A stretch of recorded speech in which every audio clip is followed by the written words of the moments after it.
intentar dar esta presentación en castellano o en español. Podría ser que hay algunas palabras que me faltan, entonces voy a cambiar en inglés, pero puedes ayudarme a expresarme. Entonces, la primera cosa que quería decir es que hay muchas palabras que quieren grabar este fenómeno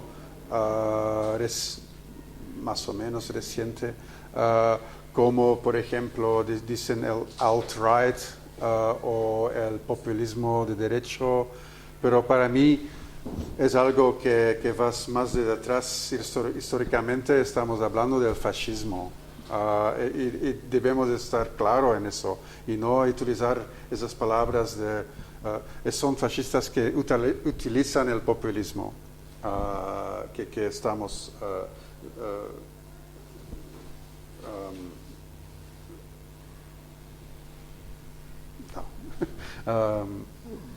that we are seeing today. Entonces, la estructura de mi presentación era que voy a intentar te dar algunas características del neofascismo, que está el nacionalismo, nativismo,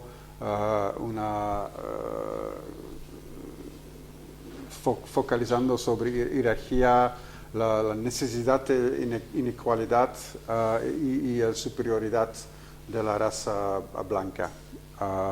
Hay también un antiintelectualismo y focalización sobre las teorías de conspiración y ¿qué es lies en español?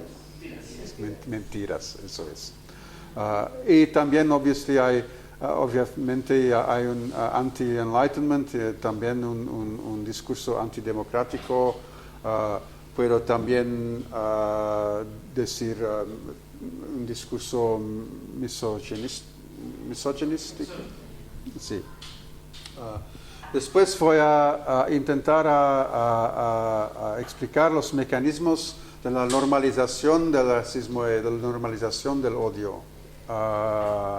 Y esos son los 5 mecanismos que creo que es tan importante para discutir. Y finalmente voy a intentar también explicar un poco de la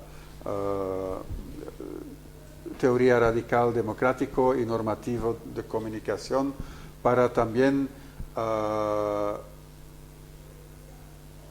apuntar a el papel democrático de los medios, de los periodistas, pero también de las empresas que cobran mucho dinero con eso, las empresas de media social, que debemos responsabilizar en eso. Entonces, los característicos del neofascismo vemos, aunque en Europa certamente, también decimos en el occidente, no sé si es tan importante aquí, pero una combinación de ultranacionalismo y de nativismo. Es como Kasmude dice aquí, es una manera de ver la sociedad como que los estados deben estar inhabitados exclusivamente de los miembros que viven ahí originalmente. Entonces hay una estricta frontera que está construida entre el self y los otros, de nosotros y ellos. Y es también importante que no es posible para nosotros de estar en el grupo, el in-group, Entonces, hay un discurso que no es, la integración no es posible. Y ves en eso, porque claro, en muchos países europeos, también en Chile, tenemos de facto una sociedad multicultural,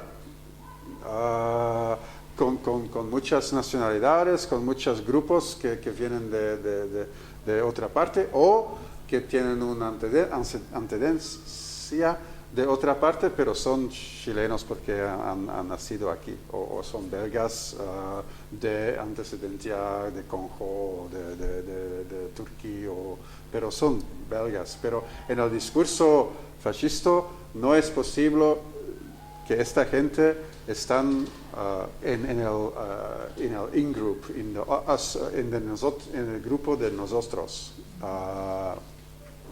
También con el nacionalismo vemos también una nostalgia de un pasado mítico, cuando todo estaba bien, cuando todo estaba blanco, cuando todo estaba patriarcal, homogénico y heteronormativo.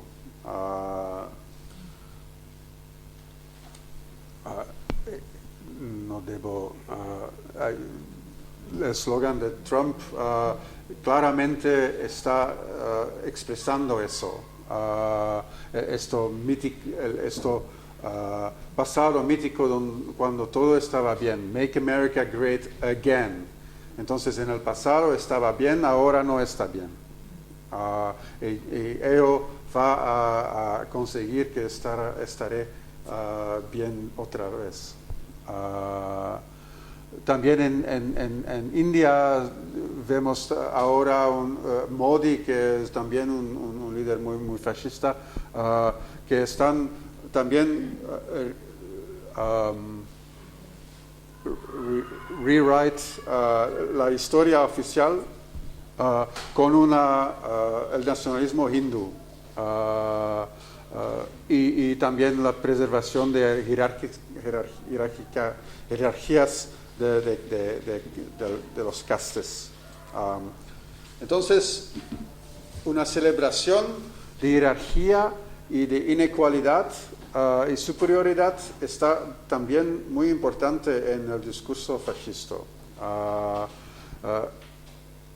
Van a utilizar un concepto muy darwinista que es en la natura, la inequalidad no es natural. Entonces, nosotros que combatan para la igualdad no es el estado natural. Una reyección también de la igualdad entre razas y naciones. Entonces hay un discurso de master race y under races. Hay una clara jerarquía que está construido.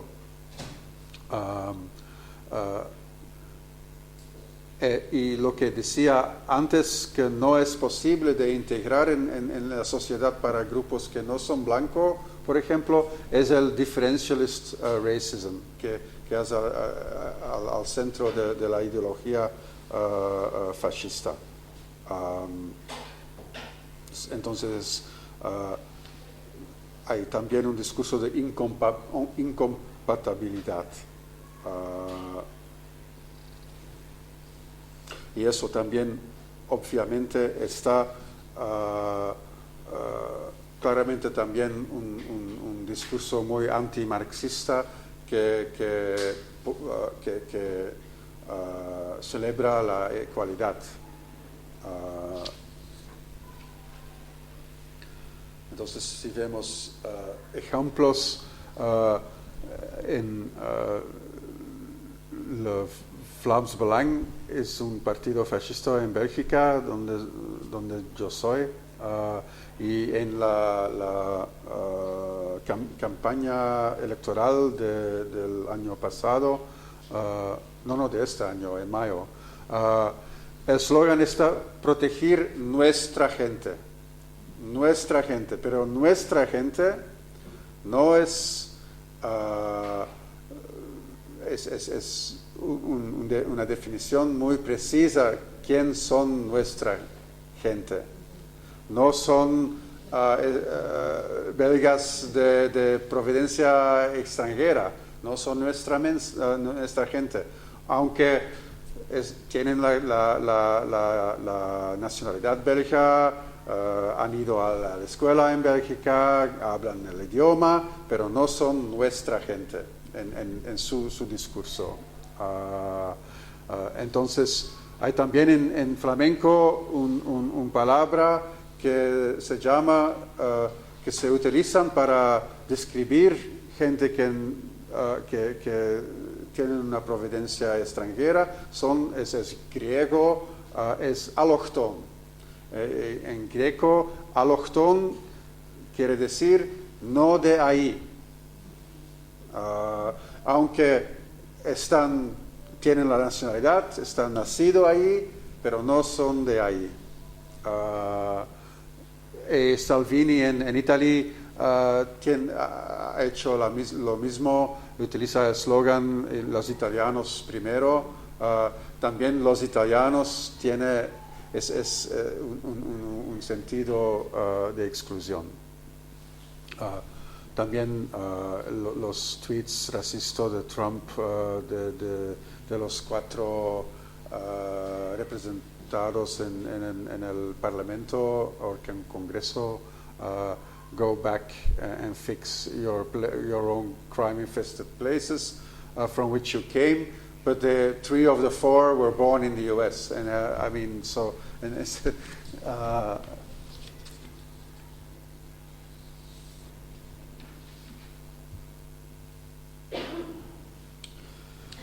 entonces, hay también un antiintelectualismo y las mentiras que son al centro del discurso fascista.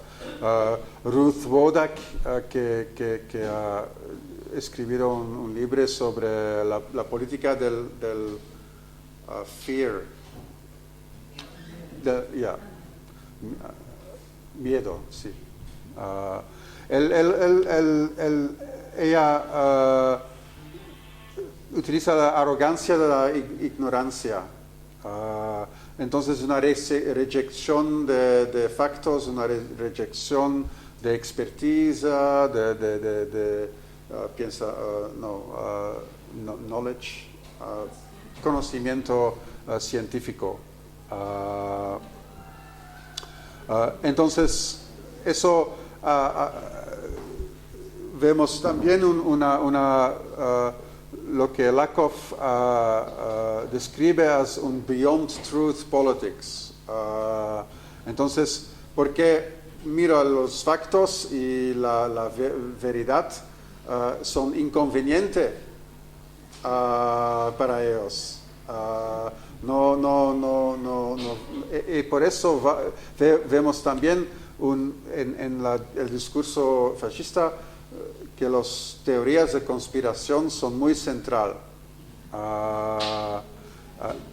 Y por eso decimos hay una verdad que es oscura, y la teoría de conspiración da acceso a esta verdad oscura.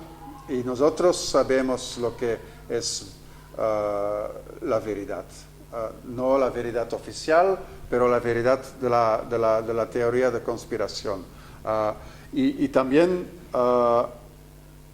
vemos que esta conspiración o esas teorías son targeted, focalizado a precisamente los grupos que no le gustan. Entonces, Soros es Jew, sí, o los marxistas, etcétera, etcétera. como las mentiras que Kellyanne Conway, que las mentiras son alternative facts, factos alternativa. Entonces, hay una normalización de las mentiras, que creo que el Washington Post ha calculado que Trump hay algunos meses ya digo 10.000 mentiras. Ahora ya es mucho más, creo, porque cada día hace más y más y más. Entonces, eso también crea una atmósfera que utilizan un poco el post-structuralism de Foucault a su extremo. No hay una realidad, la realidad es construido, entonces utilizan eso también en su discurso. Bolsonaro también muy central en su discurso las teorías de conspiración, que los vacunas son del diablo, que Obama no había nacido en los Estados Unidos, etcétera, etcétera. Que la climate change es una conspiración marxista, que crack estaba introducido en Brasil para los comunistas, cosas así.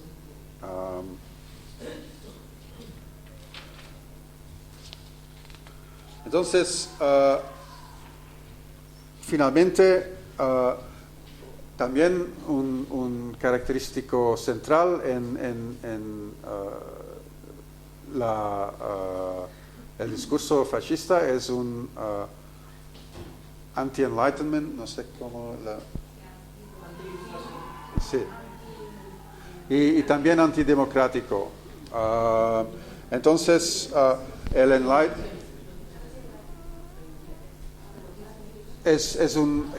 estaba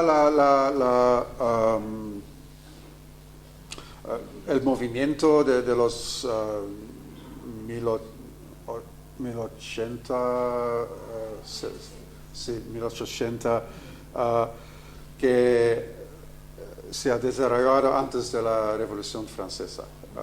Entonces estaba muy central en el desarrollo de derechos humanos, no solo que no debemos solo tener libertad, pero también equalidad, que son dos cosas que también están en conflicto a veces. Y también una disposición anti-slavery y anti-esclavo y anti-racismo. Entonces no es una sorpresa que los fascistas no se gustan los derechos humanos, y vemos también que es algo que le limita a hacer lo que quieren hacer, porque esos derechos humanos son una limitación para ellos. Entonces tienes un discurso anti derechos humanos.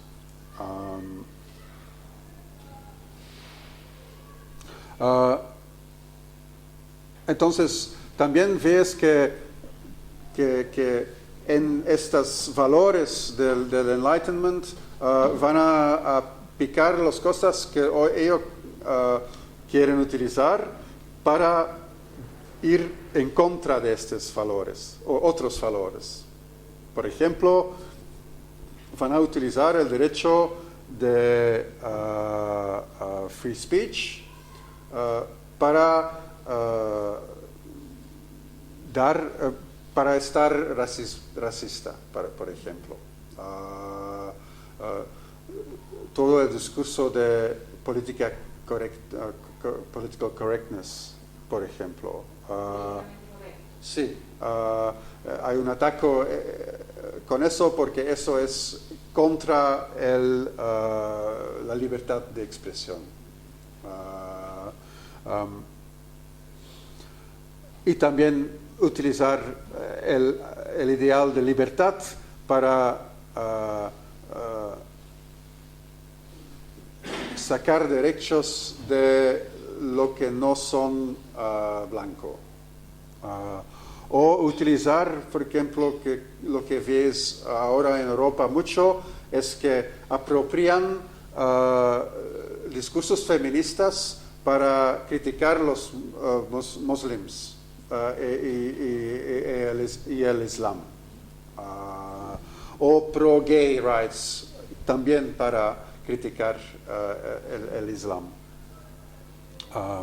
También la democracia liberal está utilizada como un instrumento sin los valores democráticos. Está un instrumento para atacar los valores democráticos. Y así ves que la democracia, cuando ves eso un poco más largo que solamente las instituciones, ves que esto es también una limitación para ellos. No se gustan los tribunales que utilizan los derechos humanos para limitar sus políticas en contra de los inmigrantes, por ejemplo. Ves eso con Trump también. Entonces, también decían, no somos extremistas, no somos racistas, no somos fascistas, que Salvini en Italia,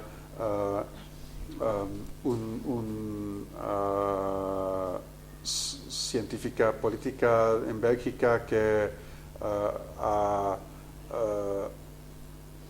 quería introducir cuota para gente de una providencia de migración sobre las listas de elección de los partidos. Obviamente los fascistas no quieren cosas así.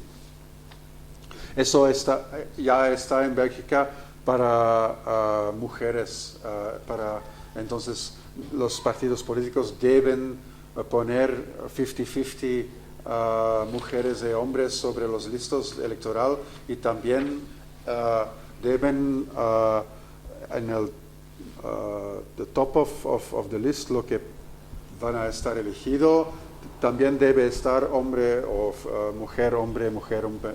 Entonces que hay una paridad más equilibrada entre mujeres y hombres en el Parlamento. También ella quería hacer eso para gente con una providencia de migración. Y el líder de los fascistas, los ayatolas de diversión, discursos así. Entonces, ellos decían que una propuesta así es antidemocrático. Aunque lo que quiere hacer es hacer un parlamento más democrático. También ves una delegitimación de jueces de la servicio civil, o Trump atacar a los jueces que le limita sus acciones en contra de los inmigrantes. La asociación de abogados en Estados Unidos ha dicho que Trump undermines la legitimidad de la justicia. Entonces vamos a los mecanismos de normalización.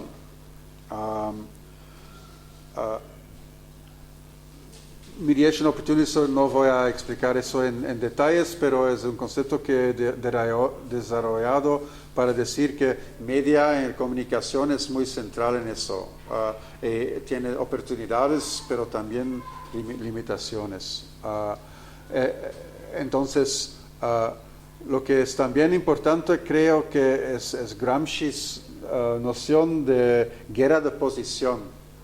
Entonces creo que la normalización de estos discursos fascistas es de un largo parto porque estas fuerzas políticas han intentado, han comprendido lo que Gramsci escrita en sus diarios en el prisión, que para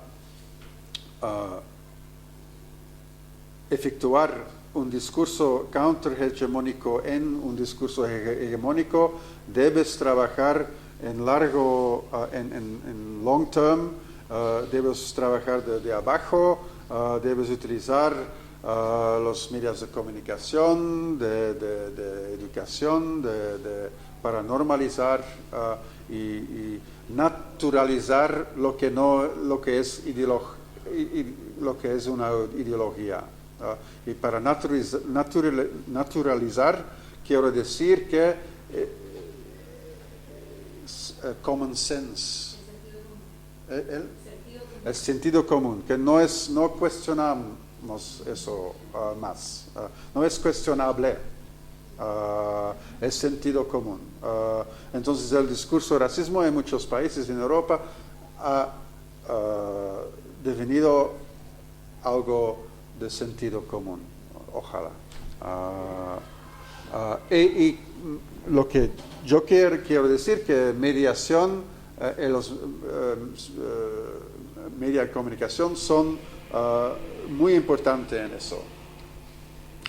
Pero también hay los estrategias que ellos utilizan y centralmente en esta estrategia es lo que quiero decir, es una política de provocación.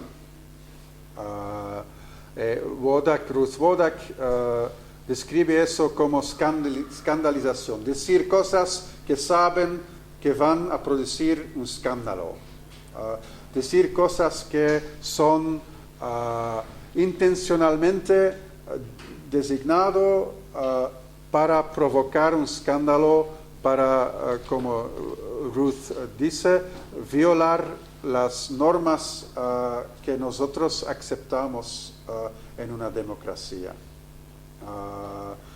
Por ejemplo, Bolsonaro, algunos días, sus comentarios sobre Bachelet y Pinochet, que Pinochet estaba algo muy bueno para la sociedad chilena, es parte de una provocación, una política de provocación, porque ¿qué es nuestra reacción?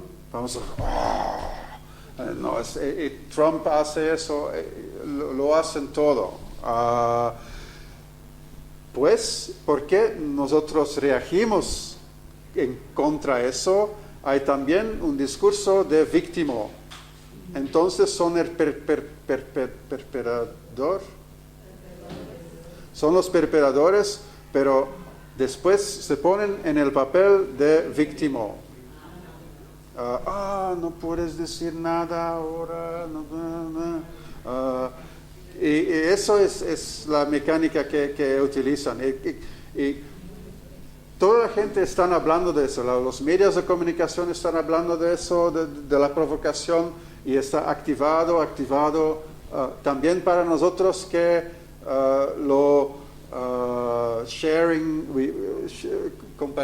compartirlo en internet para decir, mira, es horrible que dices, pero cuando hacemos eso, también activar, somos complícitos en amplificar la provocación.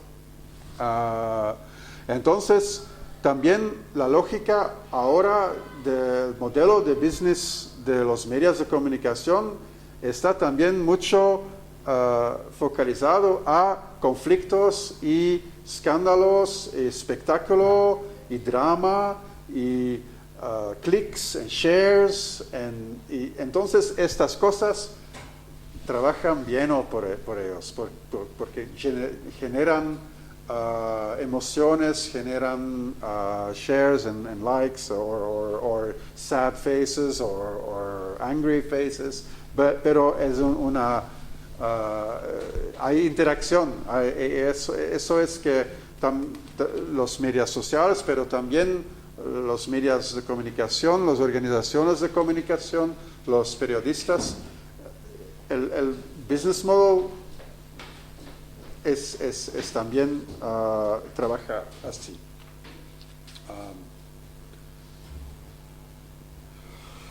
También, pero de otro lado, los periodistas están también parte de lo que dicen los enemigos del pueblo.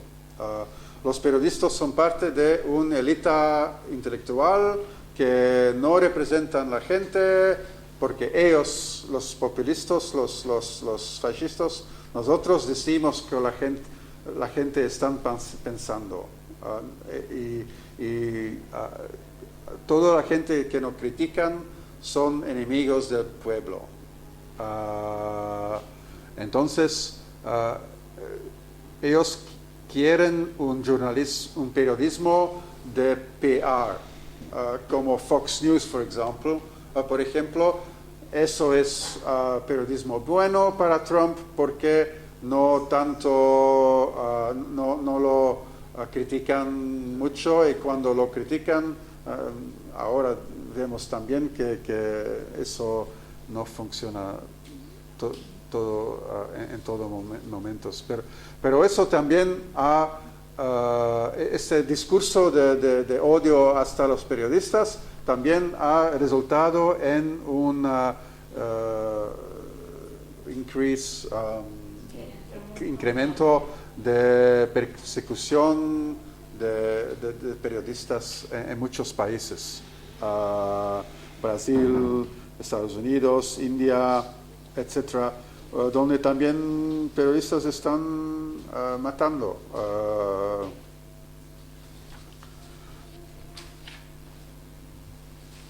La mediación, como decías antes, está centrada en eso. ¿Y por qué los medios sociales son tan interesantes? Porque no hay gente que preguntan preguntas críticas en los medios sociales, porque son medios de automediación, que puedes comunicar directamente con tus supporters, tus simpatizantes, tus followers, tus seguidores, etc. Entonces hay también una nueva política de visibilidad que se está performando para los medios sociales. So, for example, vemos que Trump utiliza Twitter mucho, Bolsonaro ha utilizado WhatsApp mucho para distribuir mentiras y desinformación sobre sus enemigos. Y Salvini también es un maestro en utilizar Facebook, por ejemplo. También para construir una imagen de machista, son cerca del pueblo, etc. Una personalización también de la política que está dentro de eso. Entonces, social media tienes algunas características que son muy interesantes para ellos, que desintermediación quiere decir que no hay gente entre sus esfuerzos de comunicación y la gente que lo reciben. También scalability quiere decir que lo que decía antes, hacen estas provocaciones vaya a los medios sociales, pero eso cree también los medios de comunicación que van a amplificar eso. Entonces, cuando Trump o Bolsonaro tweets algo, el día siguiente está en todos los papeles, no papeles, diarios en el mundo.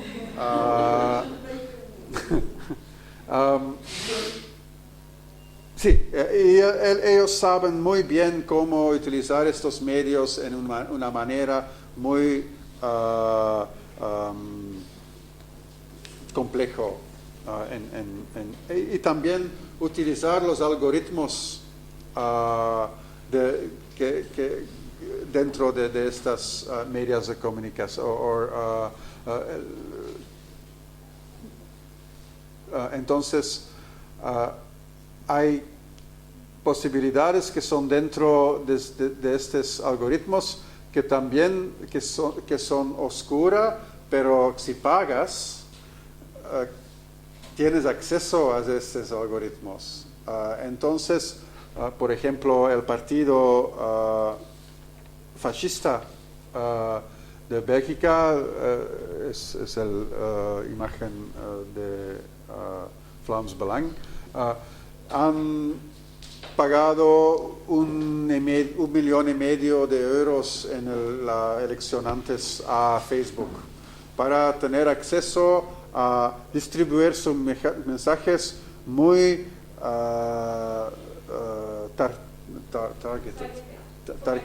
focalizado, targeteado, y es muy...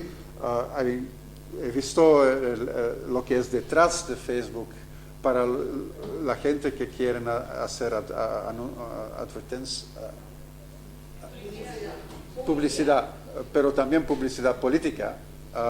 Es muy sofisticado, es muy tarjetado. Puede decir, quiero mujeres de esta edad que quieren estas cosas, porque Facebook sabe todo de nosotros.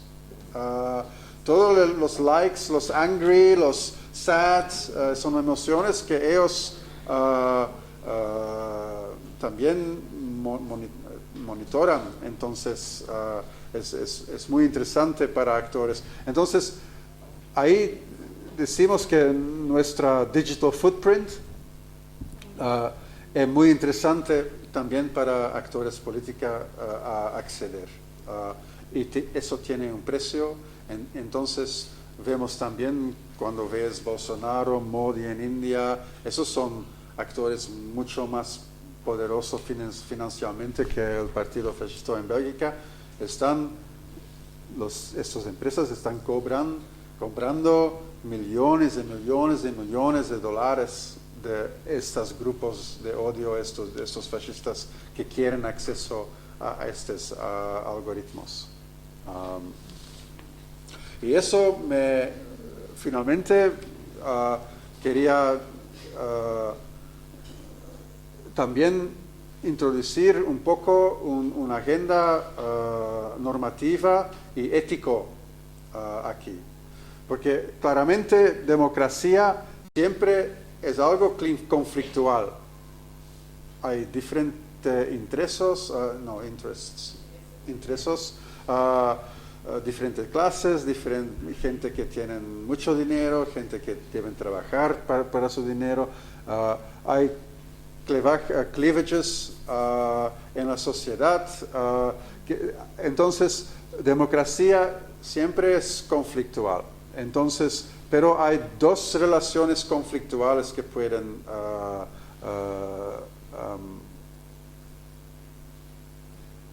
analizar aquí. Hay una relación antagonista donde la gente que no estamos de acuerdo están enemigos. Para mí, por ejemplo, los fascistas, para mí es una relación antagonista. Pero una democracia no puede tener relaciones antagonistas con toda la gente que no está en acuerdo. Entonces, la segunda es que el otro está construido con un adversario, no un enemigo. El adversario está legítimo a existir. en una democracia. Entonces, Chantal Mouffe, que es un teórica belga política, dice que en una democracia debemos transformar las relaciones antagonistas en relaciones agonistas. Entonces, yo soy de izquierdo, los grupos de, decimos, centro-derecho son mis adversarios, no mis enemigos en una democracia. Pero yo no puedo ver el fascismo en una relación agonística, personalmente. Y en la relación antifascista también es imposible de estar democrático sin estar antifascismo, porque estas cosas no van juntos. Y también Mouffe dice una democracia no puede tratar lo que ponen las instituciones básicas en cuestión como adversarios legítimos. También podemos aquí referir a Karl Popper y el paradoxo de tolerancia. Si estamos tolerantes de la intolerancia, los intolerantes van a destruir la tolerancia. Y no estoy de acuerdo con todo Popper, pero eso sí. También en comunicación tenemos una tradición muy normativa que el periodismo, por ejemplo, tiene algunos papeles democráticos, tiene el duty, sí, de proteger la democracia y los valores democráticos. Entonces, hay una expectación, por ejemplo, que los periodistas controlan los diferentes poderes que son el watchdog, que tienen un papel monitoral. Pero también deben facilitar una discusión en el espacio público, que muchas cosas así, proteger los derechos humanos, etc. Y vemos que esto es en códigos deontológicos, en cosas así.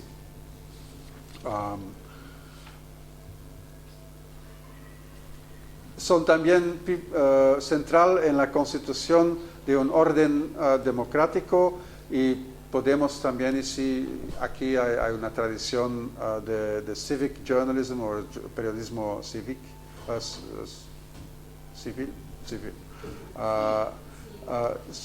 Entonces tienen un deber moral y ético de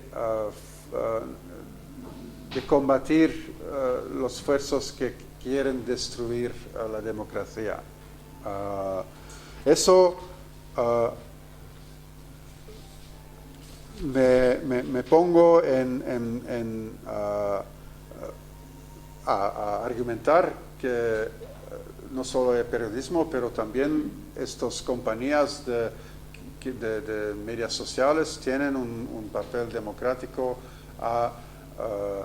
no a cobrar tanto dinero de estos grupos fascistas, pero de combatir el odio que distribuyen en sus redes.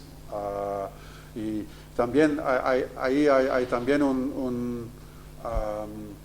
decimos, ellos dicen a veces somos compañías de comunicación, y eso quiere decir que hay antecedentes que las compañías de telecomunicación, por ejemplo, dicen: no somos responsables si alguien organiza una matanza por el teléfono. Y estas compañías quieren utilizar una argumentación similar, pero no va a funcionar. Entonces, cómo combatir eso es muy difícil, porque el protesto de resistencia en contra es integral a su discurso. Es la prueba que es tan bueno, porque hay esta resistencia.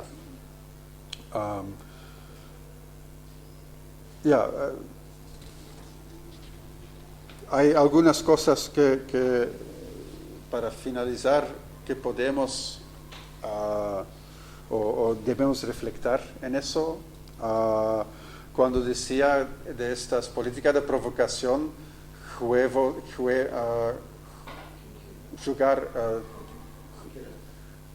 sí, nosotros juegan su juego. Entonces debemos reflexionar que vamos a mordar debate que ellos sí. Eso es porque cada vez, como decía, la circulación de estos y de engagement es lo que los medios sociales quieren. Entonces, eso es una reflexión que nosotros deben hacer.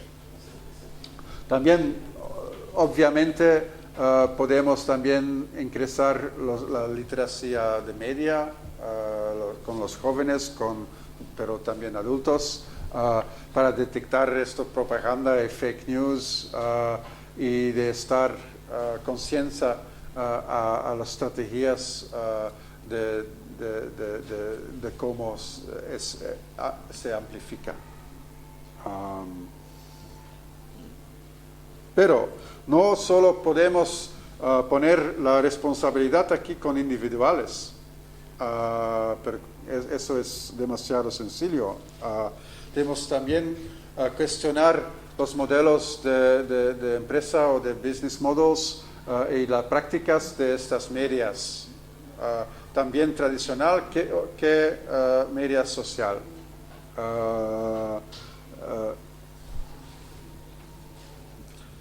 Creo también que estos medios de comunicación tradicional y social no deben tratar esos neofascistas en la misma manera que actores democráticos decimos en el ámbito de agonística. Eso es algo que yo decía ya hay 20 años en Bélgica, pero yo veo que los medios de comunicación tratan a los fascistas como todos los otros partidos. En discusiones con periodistas me dicen, bueno, están elegidos en el Parlamento, entonces tienen 20%, han derecho a 20% de atención. Eso es una discusión muy dificulta.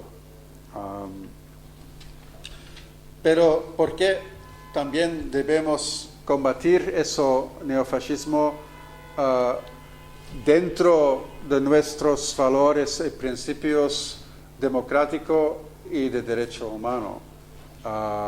Eso es popular, of course. Pero también resolutamente defender nuestros principios y derechos. Muchas gracias.